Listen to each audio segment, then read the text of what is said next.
Hello everybody, once again, this is AikawaKazu, and today I have something important to share. Something that many in Dragon Southeast Asia share as well. I take it upon myself, who have been contributing to the Dragon Southeast Asia community in many ways possible, from PvE guides to PvP tournaments, to be the one of the many voices for the Dragon community. Edison Kang, Dragon team from Cherry Credits, fellow Dragon Southeast Asia players, hear me out. On 17 March 2012, Edison Kang and GM Adriano went down to Philippines for the Meet the Player session, also known as MPS. One of the hot topics of the day was the introduction of the new hybrid FTG system. Upon further questioning by the players in that event, they replied that even with zero FTG, players will still be able to enter dungeons, and even said that it should be named hybrid APB instead. However, on 20th March 2012, the day for the game patch, Edison Kang replied to queries on his Facebook community page that after testing, they realized that with zero FTG, you can no longer run dungeons anymore. Wait a minute here. Testing a patch a day before the implementation? What is this? I think you get the point there. Did they even think about the possible repercussions? Or are we the testers now? Did they not even bother to test it until the day of the implementation? What about what he mentioned in an MMO site article about no FTG for Dragon Southeast Asia? So what's FTG all about? Let me explain to you people simply. While running dungeons in Dragon with the FTG system implemented, you will not be able to run dungeons anymore once the counter becomes zero. To put it to perspective, said by Edison Kang himself, running 3 Abyss dungeons will essentially bring your FTG counter to zero, meaning no more dungeon runs for the day until this counter resets at 9 AM GMT plus 8 every day. So how is FTG going to benefit Dragon players from what they have mentioned in MPS? Let's first look at the increased EXP and drop rates. With the new FTG system, EXP and drop rates are increased by 40%. Regarding drop rates, is it all cherry and good? Think again. With the APB system, the chance to get a royal chest or an epic code is 2% and 5% respectively. Trust me, I have done enough guides and dungeons to know that this estimation is pretty accurate. This means that you may get around 1 royal chest every 50 dungeon runs, and around 1 epic code for every 20 dungeons you run.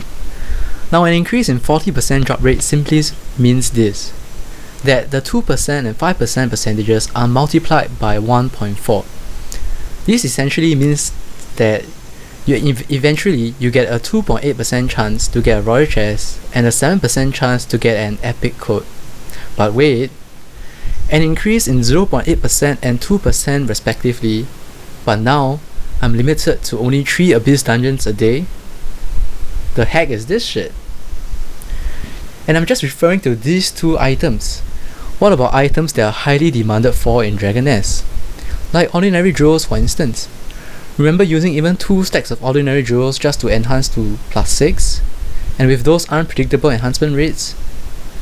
Do you think that the increase in drop rates but limited dungeon runs can cover up for the drop in supply of such items? So casual players will argue that FTG with their splendid drop rates will make their life easier.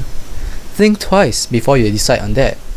Remember the times when you can buy 10 to 50 weapons and enhance them to +12 without any single use of protection jellies? Now, dungeon runs are limited. Therefore, the supply of weapons that were initially affordable during an APB system due to high supply will be greatly lowered. Hence, it will be much more difficult and expensive to do so once FTG system comes about.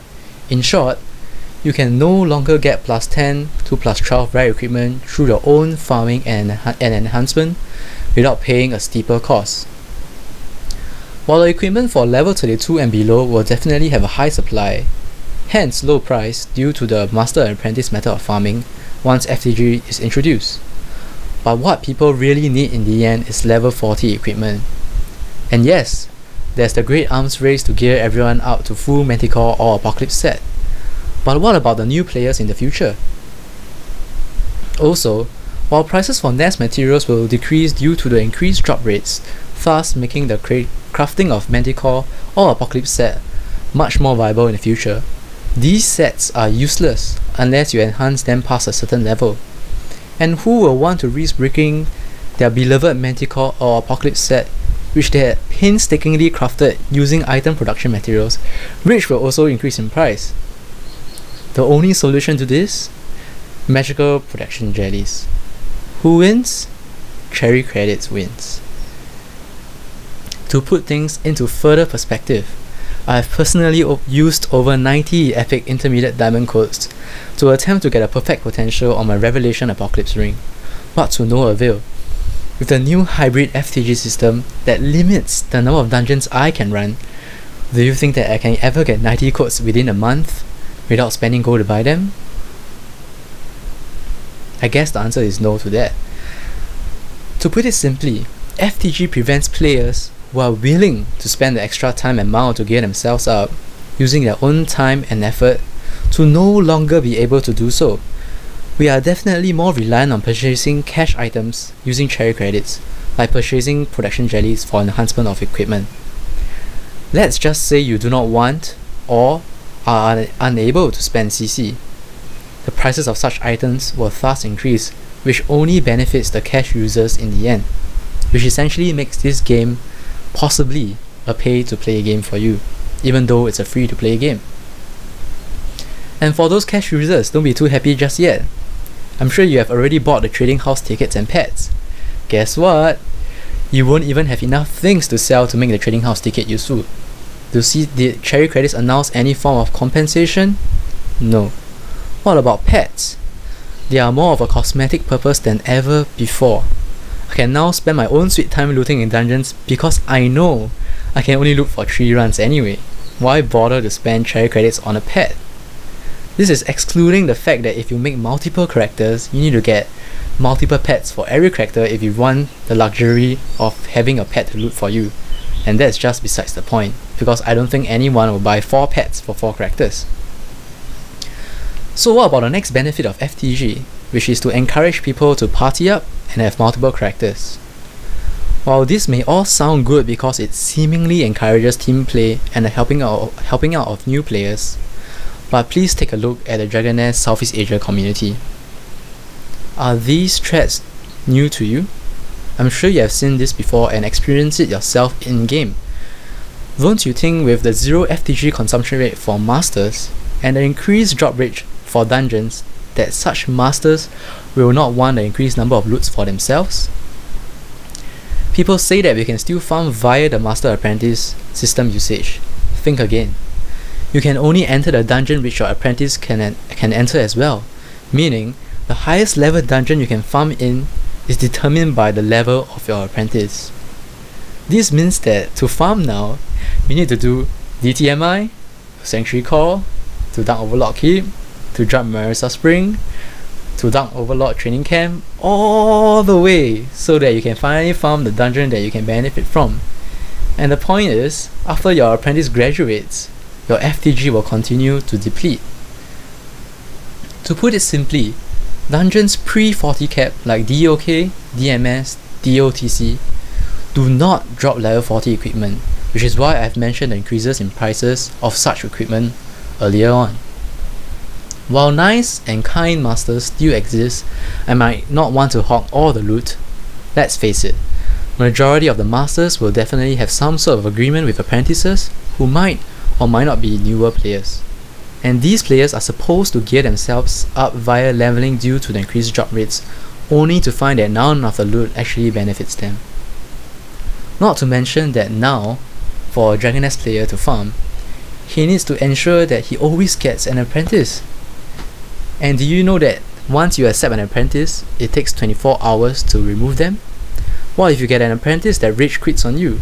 No farming for that day? And this will be what we need to do every day from now on just to farm. Does it make sense? No, not at all, at least to me. Master and apprentice system exists not because it ensures that the master consumes 0 FTG while helping someone level up. It exists because it's supposed to help newer players level up faster while receiving rewards for both parties. It should never exist solely because of it being the only reason you are able to farm in the game. Now, let's talk about the benefits of FTG for cherry credits once it's implemented. Reliance of cash items will now be more evident, especially protection jellies. Why? Because the prettier loots such as Manticore or Apocalypse set will be ever more available to players. That's actually a good thing, but such sets are useless unless they are enhanced to a decent level. They say that they are trying to gear people up for Sea Dragoness. Why is a Manticore or Apocalypse set plus 6, 7 or even 8 going to be enough? I don't think so. You will probably need at least plus 10 to plus 12 Manticore or Apocalypse equipment just to do Sea Dragoness. Now, if they beg to differ that we can survive with plus 8 equipment, then show us that a team of GMs with set gears are able to clear Sea Dragoness and provide us with proof and a video. Hell, let's challenge them to clear Sea Dragoness with plus 10 or plus 12 Manticore or Apocalypse equipment, showing us that it is possible to clear Sea Dragoness at level 40. If not, all the talk about gearing players up to be ready for Sea Dragoness is just a hoax, a gimmick for us to spend more cherry credits on protection jellies. Because, unless I'm mistaken, without having a Manticore or Apocalypse set plus 10 or 12, you will not be able to survive or even clear Sea Dragoness at level 40 cap. This is not even mentioning the fact that we are getting the unnerfed version, as confirmed in the MPS session. Sure, CDN players have cleared SDN at level 40 cap, but they definitely did not complete it using Manticore gears. So how the heck are we going to get to plus 10 with FTG system? Sadly, it's even harder. With APB, you can farm Comet Dust by yourself by simply grinding Master Mode dungeons for ordinary agates, as well as rare weapons to disassemble for Comet Dust. With the new FTG system, this is no longer possible. Jewels can no longer be farmed, and weapon supply will be limited by the number of dungeons people can run. Spiral or Vortex codes will thus become a lot more costly due to the scarcity of Comet Dust due to the above mentioned reasons. Also, note that plus 11 to 14 Spiral or Vortex pouches can only be acquired via Sunsparks, which if you don't already know, are extremely hard to get. This further means that getting a plus 12 set ready for Sea Dragoness definitely requires the use of protection jellies. So who wins ultimately? Cherry credits once again. Now, I have nothing against cherry credits or Shanda games earning money. Dragoness is a great game and has a lot of potential of making even more money for them, but I believe in earning money right as much as possible. Initially, I have nothing against pricey cash items in Dragoness Southeast Asia, as we are using the APB system. And as mentioned by the Dragoness page under the FAQ section, they feel that it is not, Dragoness players are not obligated to spend on cash items because it's a free-to-play game. But with the FTG system in place, we will definitely be affected to use cash items one way or another. Plus, even the high prices of cash items now, coupled with the implementation of FTG, hell no. For players who have been to China Dragoness, which is CDN in short, do a simple comparison of the cash shop items to what we have here. You will realize just how ridiculous the prices of our cash items are. So here comes the most important part of the video, which is you viewers, who share the same understanding and thoughts as me, come together and take action. Personally, I don't think that CC will bother about this and will merely force all Dragoness Southeast Asia players to conform to their change. But I feel that we should at least let them hear our voices, let them know how exactly this might work out. Having to test the client a day before the implementation of the patch, I seriously doubt the credibility of the Dragoness team working for Edison Kang. I've met Edison Kang personally myself, and I know that he's a great man who even spends time speaking to average Joes like me personally, or even replying to simple questions on Facebook. For a CEO of a company to do the above mentioned, I really appreciate it. Which is why I feel that he will listen to the voice of the community and hopefully bring about some changes. Here are the proposed changes that I suggest. Feel free to add more as comments under the video. 1. If FTG is here to stay, revise the cash shop item pricing in Dragon Nest Southeast Asia. This is extremely tricky and definitely not easy to do. 2. Change to the hybrid FTG system that they were initially talking about, which is being able to run dungeons with 0 FTG, but without the boost in EXP and drop rates once we hit 0 of course. And lastly, revert to the old APB system. With these 3 suggestions, take action. Send a ticket to Cherry Messenger. The link for Cherry Messenger is in the description below the video. In your ticket, tell them about this video and one of the suggestions mentioned here. You can even share with them your own suggestion. Let them hear your stand and your opinion.